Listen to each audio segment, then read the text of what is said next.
Bismillahirrahmanirrahim. Assalamualaikum warahmatullahi wabarakatuh. Alhamdulillah.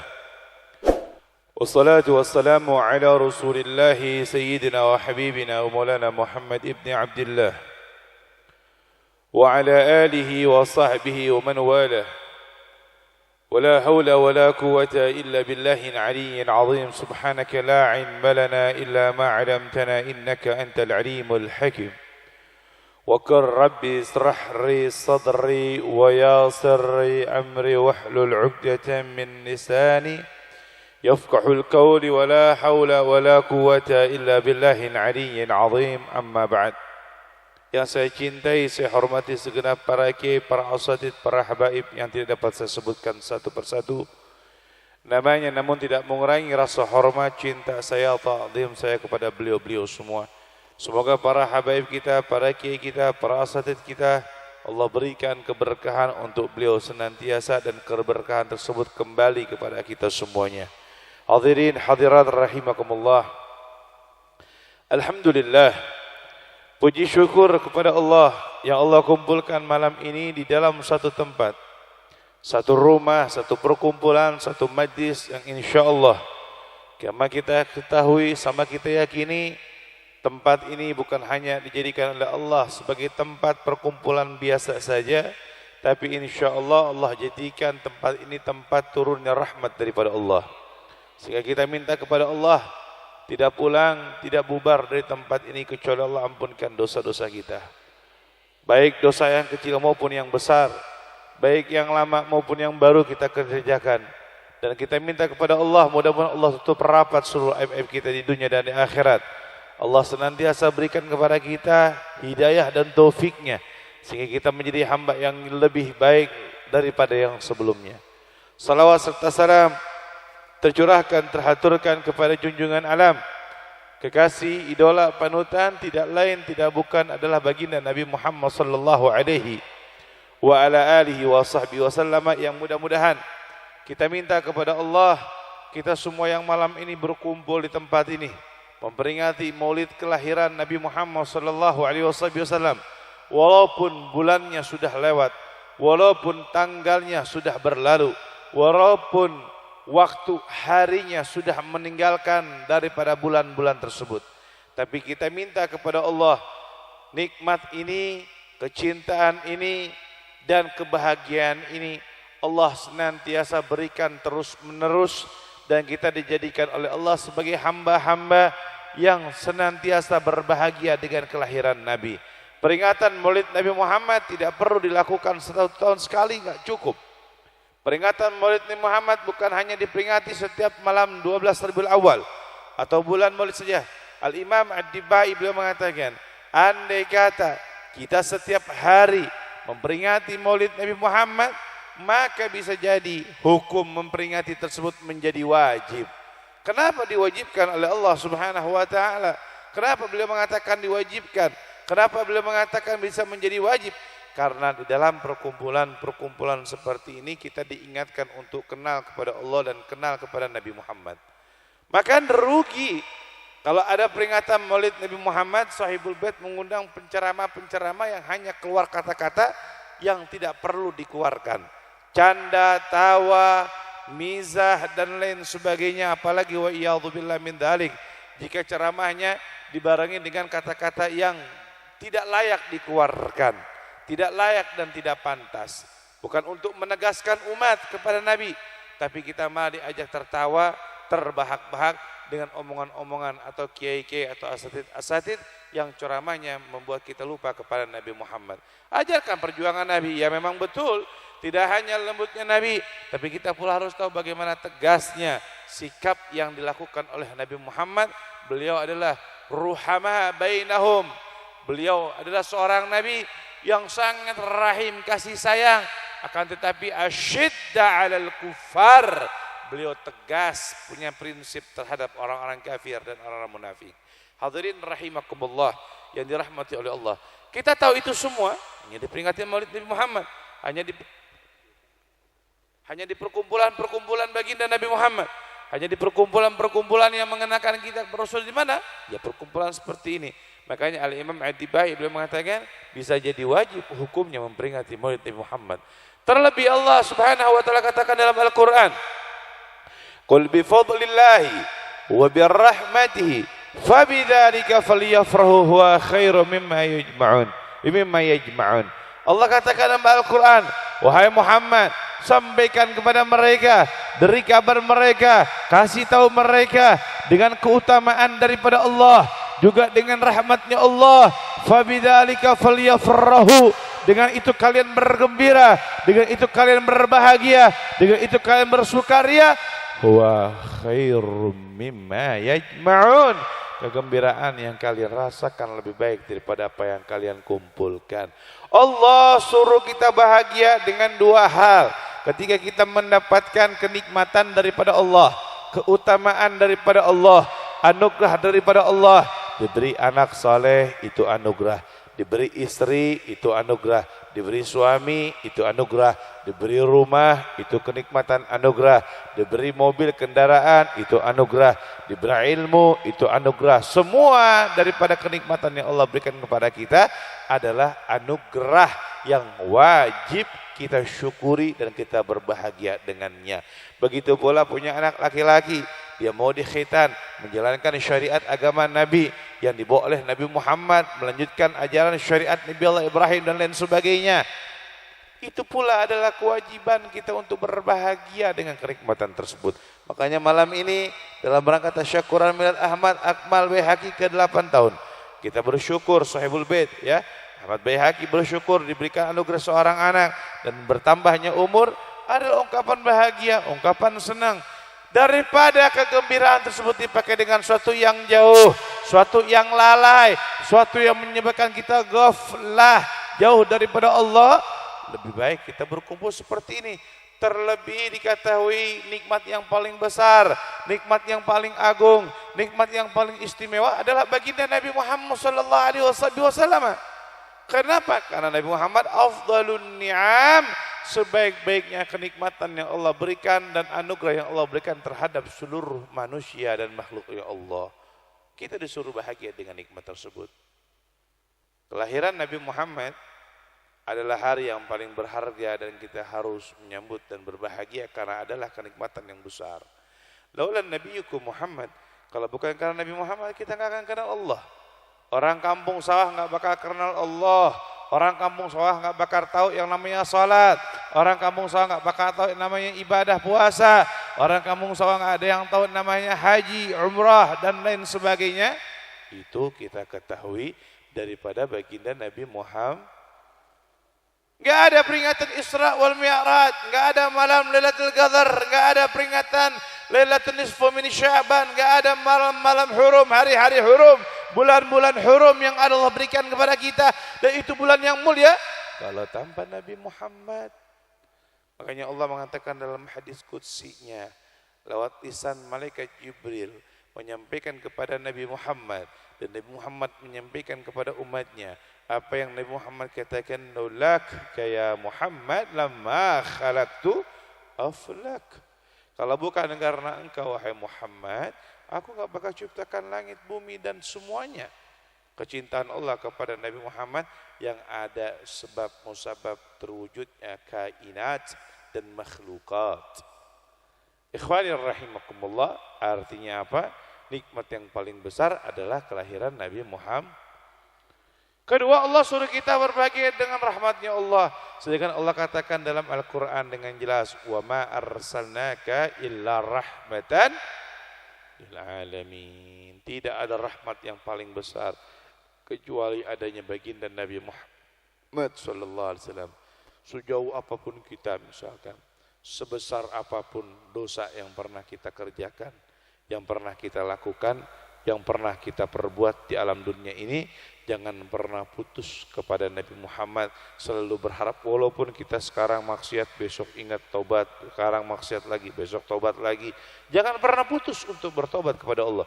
Walaupun diri ini masih berlumuran dosa, tapi kita minta dan tidak ada sedikit pun untuk istihza, untuk bermain-main dengan taubatnya kita kepada Allah. Nabi Muhammad gak bakal lepas kita. Nabi Muhammad nggak bakal tinggal kita. Nabi Muhammad nggak bakal melupakan kita. Kenapa? Karena beliau itu bil mu'minina raufur rahim. Dengan setiap orang-orang mukmin beliau begitu raufur rahim. Pernah suatu ketika malaikat Jibril nawarin kepada Nabi Muhammad tawaran yang daripada Allah Subhanahu wa taala. Kata malaikat Jibril ketika membawa satu ayat Al-Qur'an, firman Allah, malaikat Jibril membawakan satu firman Allah kepada Rasulullah dengan kalimat wala saufa yu'tika rabbuka fatarda. Wahai Muhammad, apapun yang kamu mau, apapun yang kamu kehendaki, apapun yang kamu inginkan, Allah bakal ridha, Allah bakal berikan. Tapi Nabi nggak minta harta, nggak minta anak, nggak minta keluarga, nggak minta fasilitas, enggak. Apa yang diminta Nabi Muhammad? Idzan ya Rab lam arda fawahidatan min ummati fin nar. Kalau begitu aku tidak ridha satu daripada umatku berada di dalam nerakanya Allah. Makanya belajar untuk menyenangkan hati Nabi, belajar untuk memperbanyak menyebut nama Nabi, belajar untuk senantiasa mencintai Nabi walaupun masih tahap belajar. Karena kalau udah cinta itu berat. Kalau udah cinta itu dia bakal tinggalkan segalanya demi Nabi Muhammad. Tapi kita masih dalam magam tahap belajar mencintai Nabi Muhammad. Belum magam mencintai Nabi Muhammad secara kamilah, secara sempurna. Karena mahabbatuz zakiyah wal kamilah, kecintaan yang suci, kecintaan yang sempurna itu belum kita peroleh. Karena masih jauh kecintaan kita terhadap Nabi Muhammad belum seperti apa-apanya. Belum seujung-ujungnya dibandingkan kecintaan sahabat demi Nabi, kecintaan tabi'in demi Nabi, kecintaan tabi'in demi Nabi, kecintaan salafun saleh terhadap Nabi yang begitu luar biasa, yang mereka berupaya mengerjakan apapun yang menyenangkan hati Nabi Muhammad. Hadirin, apa yang Allah suruh? Fabidzalika falyafrahu. Dengan itu kalian bergembira, berbahagia. Huwa khairum mimma yajma'un. Kegembiraan tersebut lebih baik daripada apa yang kalian kumpulkan. Di malam Sahibul Bait mengundang kita di tempat ini dalam rangka memperingati Maulid Nabi Muhammad, ungkapan bahagia, dan yang dilakukan malam ini lebih baik hakikatnya daripada apapun yang dimiliki olehnya. Hadirin rahimakumullah. Tadi qari kita mengatakan dalam ungkapan untayan firman yang dibawakan, beliau membawa satu ayat, laqad kana lakum fi rasulillahi uswatun hasanah liman kana yarjullaha wal yawmil akhir ilal akhir ayat. Beliau katakan sungguh tertera pada diri Nabi Muhammad uswah. Lihat, Allah enggak mengatakan akhlak, tapi Allah gamblangkan lebih sempurna menjadi kalimat uswatun hasanah, suri tauladan yang baik. Arti dalam ayat tersebut Allah enggak memuji tentang akhlaknya Nabi saja, tapi Nabi dijadikan oleh Allah sebagai suri tauladan, contoh. Artinya apa? Kalau orang mau bahagia, belajar mencontoh Nabi. Walaupun nggak bisa 100%, 80%, 50%, jangan sampai meninggalkan semuanya, sedikit demi sedikit, pelan-pelan. Yo yang mau jadi seorang ustadz yang baik, contoh Nabi ketika menjadi ustadz. Yo yang mau jadi seorang murid yang baik, contoh Nabi Muhammad ketika mendapatkan firman Allah. Yo yang mau menjadi yang namanya seorang kepala rumah tangga yang baik, contoh Nabi Muhammad. Yo yang mau menjadi istri-istri yang soleh, contoh istri-istri Nabi Muhammad yang dapat didikan dari Nabi Muhammad. Yo yang mau jadi pemimpin yang baik, contoh Nabi Muhammad. Semua sudah ada pada diri Nabi Muhammad, dan bukan dalam urusan agama saja, urusan bermuamalah dunia, urusan tijarah jual beli, urusan dengan manusia, urusan haqqullah wa hablum minallah wa hablum minan nas. Hubungan kita dengan Allah, hubungan kita dengan manusia, udah Nabi Muhammad contoh dengan sempurna. Al-Habib, seorang ulama besar, saya lupa namanya, kalau tidak salah dari bangsa Al-Muhdar, cucu Nabi, buah yang paling disenengin sama Nabi itu adalah buah semangka nih. Buah semangka ini salah satu buah yang disenengin sama Nabi. Ini ada salah satu habaib kepingin makan buah semangka, tapi dia nggak tahu bagaimana cara motong buah semangkanya Nabi. Apakah dari samping, apakah dari atas, apakah dari tengah, dia nggak tahu. Tapi kepingin makan buah semangka, cuman gara-gara nggak tahu cara motongnya itu Nabi Muhammad kayak gimana, dia nggak jadi makan. Takut makan buah tersebut nggak sesuai dengan ajaran, nggak sesuai dengan cara yang dilakukan oleh Nabi. Habib Abdullah bin Alwi bin Muhammad al-Haddad sahib ar-Ratib. Beliau ketika meninggal dunia, beliau mengatakan pas mau meninggal dunia, seluruh sunnah-sunnah Nabi sudah aku kerjakan, sudah aku perbuat. Kecuali satu. Dan itu dilakukan ketika beliau sedang sakit. Apa? Manjangin rambut. Beliau mau manjangin rambut dari awal, cuman saat tersebut kalau panjangin rambut identik dengan orang yang nggak baik. Identik dengan orang-orang yang kagak rapi. Makanya beliau pakai itu saat beliau sakit. Nah, sekarang saya lihat banyak anak-anak muda rambutnya panjang nih yang laki-laki, udah gitu diwarnain. Boleh ente warnain tapi hati-hati dengan model warna rambut. Kalau lebih banyak zat kimianya takut air nggak masuk nyerap ke rambut. Jadi hati-hati tuh. Yang mau diwarnain rambut, memang warna rambut warna coklat atau merah hukumnya memang Nabi Muhammad menganjurkan. Sunnah, tapi buat orang yang lebih tua. Biar kelihatan tetap gagah, lu umur baru belasan tahun. Rambutnya mau diwarna-warnain, buat apa? Habib saya mau nyontoh salah satu habaib. Jangan cuma nyontoh rambutnya, akhlaknya, ilmunya juga contoh. Ini kadang kita mengikuti style seseorang, saya mau ikut Habib ini, saya mau ikut Habib itu, saya mau ikut kiai ini. Ilmu sama akhlaknya nggak mau dicontoh. Ikutin semuanya, kafah secara sempurna. Mereka beliau merambutkannya dipanjangkan rapi, enak dilihat. Alim punya ilmu lah lu, ilmu kagak punya, jalan beragajulan, rambut panjang. Semaunya, seenaknya, adabnya nggak ada, teriak sana, teriak sini, terus lu ngomong sunnah Nabi, ngaca tong.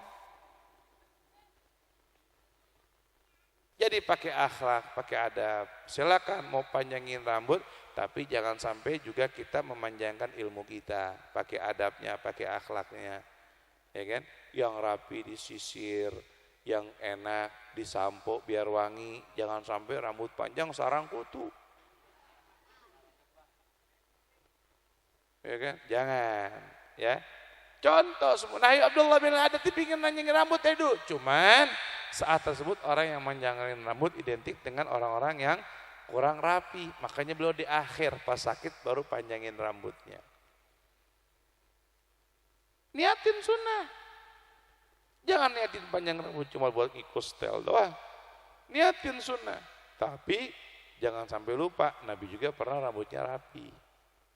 Sering rapi, ada saatnya rambutnya dirapikan, disesuaikan dengan wajahnya, biar enak dilihat. Udah hitam buluk, kagak pernah mandi, rambut panjang, gubrai ke sana ke sini, masya Allah, bedain rambut sama sapu injuk nggak jauh beda, ya kan? Yang rapi, yang enak dilihat, biar enak dipandang. Ikhwani rahimakumullah. Ayo ikuti Nabi Muhammad dalam segala hal, ikuti Nabi Muhammad dalam segala unsur, ikuti Nabi Muhammad dalam segala aspek. Hadirin rahimakumullah, yang terakhir yang ingin saya sampaikan, di zaman kayak begini, perbanyak kerjakan amaliyah yang wajib, plus tambah perbanyak baca sholawat sama banyakin bersedekah. Jangan ditinggalin sholat 5 waktu, puasa Ramadan, ya kan? Kemudian yang wajib Allah perintahkan kepada kita. Kalau kita sudah punya hak untuk zakat, wajib mengeluarkan zakat, keluarkan zakatnya. Kalau haji mampu, keluarkan, naikkan ibadah haji. Yang wajib. Yang penting sholat yang ditinggalkan sama puasa Ramadan. Tambah amaliyah jangan banyak-banyak, banyakin baca sholawat aja. Sama banyakin bersedekah di zaman seperti ini. Karena 2 amaliyah ini yang paling tepat diamalkan di zaman penuh fitnah kayak begini. Terakhir, karena malam ini juga dalam rangka mendoakan imam besar, Kita doakan mudah-mudahan Allah jaga Habib Muhammad Rizik bin Husain bin Syihab. Allah selamatkan beliau, Allah sehatkan beliau, Allah jaga beliau. Dan mudah-mudahan yang belum kenal beliau Allah kasih niat kenal dengan beliau. Yang belum paham beliau Allah berikan pemahaman tentang beliau. Yang belum tahu bagaimana akhlak beliau Allah berikan kepada mereka untuk meneladani dan mengerti akhlak beliau. Dan mudah-mudahan yang memusuhi Allah berikan hidayah dan taufiknya. Dan mudah-mudahan kita minta sama Allah dengan berkah orang-orang saleh, Allah angkat corona dari negeri kita. Allah angkat corona dari negeri kita.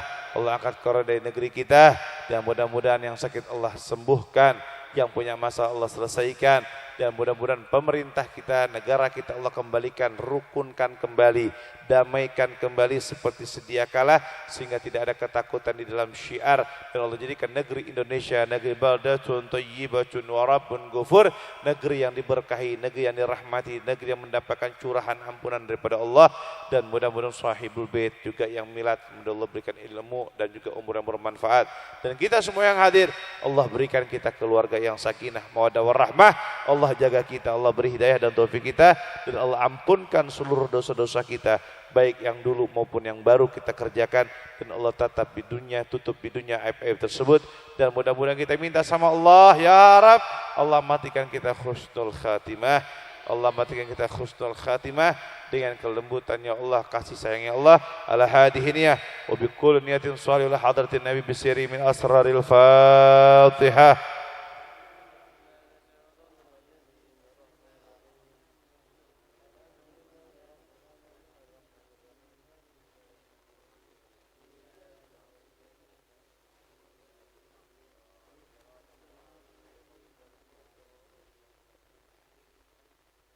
Terakhir, ini ada air Sham Water. Kita lagi jihad ekonomi. Saya sampaikan kepada anak majlis, saya sampaikan kepada para kiai, para asatid, jangan mengaku anak majlis, jangan mengaku kiai, jangan mengaku ustadz kalau minumnya masih aqua, kalau minumnya masih fit. Kenapa? Itu dua produk yang diproduk oleh Prancis, yang punya saham besar di Indonesia. Ya, makanya ayo hijrah. Ahmadi Syabab Bukhari itu mengeluarkan air Sham Water, dan ini bisa dibeli di warung-warung sebenarnya. Saya umumkan ya, harga Sham Water jika warung atau agen ingin menjualnya, bukan di majlis. Kalau di majlis harganya beda karena diajak untuk bersedekah. Tapi kalau warung mau beli untuk dijual kembali, harga per dusnya kurang lebih Rp35.000. Jadi per botolnya ini nggak nyampe Rp1.500. Aqua itu dijual Rp45.000. Jadi lebih murah Rp10.000 daripada Aqua. Kualitasnya jauh di atas Aqua dan jauh lebih berkah. Nah, jadi saya sampaikan yang punya warung-warung ayo hijrah. Dan ini juga sudah BPOM, sudah SNI, sudah yang namanya MUI dan lain sebagainya. Nah, oleh sebab itu saya sampaikan pada para semuanya, hijrah. Kita pun ada air galonnya juga. Jadi jangan minum lagi galon-galon aqua itu, buang itu. Ya kan? Nah, kita juga ada air galon Sham Waternya. Udah gitu airnya air RO, bukan air mineral. Kalau air RO itu dari 1.000 liter yang diambil cuma 500 liter, sisanya dibuang. Nggak kepake. Nah, itu air RO. Nah, sama, kalau kita minum air Sham Water, itu air RO, bukan air mineral saja tapi air RO. Harganya jauh lebih murah daripada aqua, mau yang galon maupun yang botolnya. Ayo kita hijrah dari produk-produk kapitalis menuju produk-produk muslim. Ya, ini kalau nggak salah ada dijual di sini, ada. Nah, kalau di majlis dijualnya beda karena ada niat sedekahnya. Kalau di majlis kalau nggak salah 10.003 kalau nggak salah. Tapi kalau di warung-warung di sini 10.002. Oh, di sini 10.002. Sahibul Bait jual 10.002. Karena dengan niat untuk perjuangan majlis yang berjalan saat ini ya. Nah, ikhwan rahimakumullah, nah, kalau di warung-warung silakan hijrah. Nah, biar pada ganti itu. Ya, biar pada ganti, bisa hubungi nanti Ahmad Bihaqi ya. Bisa hubungi kepada akhirnya Ahmad Bihaqi ya. Hadirin, ini dapat saya sampaikan, jazakumullah khair. Saya izin langsung pamit karena masih ada agenda lagi. Jazakumullah khair. Assalamualaikum warahmatullahi wabarakatuh.